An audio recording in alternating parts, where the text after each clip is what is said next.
Ce matin, la police a effectué une perquisition dans la somptueuse propriété de l'homme d'affaires Gilles Fontaine, la Villa Caprice. Dans quelles conditions ce domaine a-t-il été acquis en 2017? Comment il s'appelle l'avocat, l'autre là?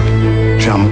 Je me déplace jamais chez un client pour un premier entretien. Je me déplace jamais chez un client pour un premier entretien dans dirait une poule de luxe. Ah non, excusez-moi monsieur. Seulement monsieur Fontaine. L'homme a du charme, il le sait, il en joue.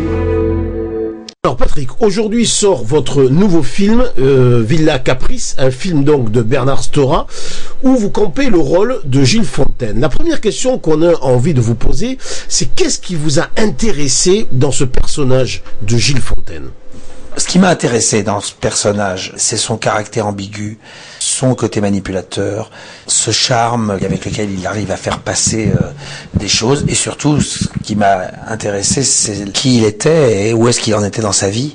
Un type qui a tellement réussi dans la vie et qui n'a pas forcément réussi sa vie, et qui rencontre quelqu'un de qui il attend beaucoup, qui est à peu près dans la même situation, qui a énormément réussi dans la vie, mais qui n'a pas forcément réussi sa vie.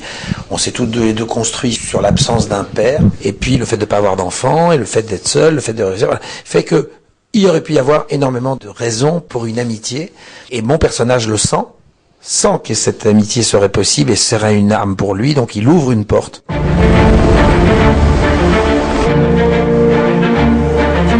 Regardez-moi cette merveille, Germain. Nancy, ma femme.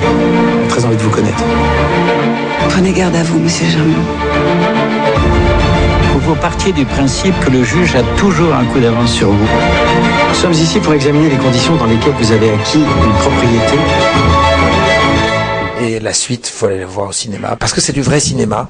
C'est ça qui nous a attiré dans ce scénario, c'est que c'est du vrai cinéma avec des vrais personnages, des vrais dialogues, des situations paroxystiques, des moments tendus, des moments très ensoleillés, des moments plus sombres. Ça fait appel à des ressorts cinématographiques des années 70 ou même des thrillers américains des années 40. Et voilà, moi j'ai pris un plaisir fou à faire ça. Vous allez être mis en examen. Et vous serez là, non? C'est moins confortable qu'un palace. Ah, mais c'est beaucoup moins cher. J'ai toujours pensé que cette maison serait à moi un jour.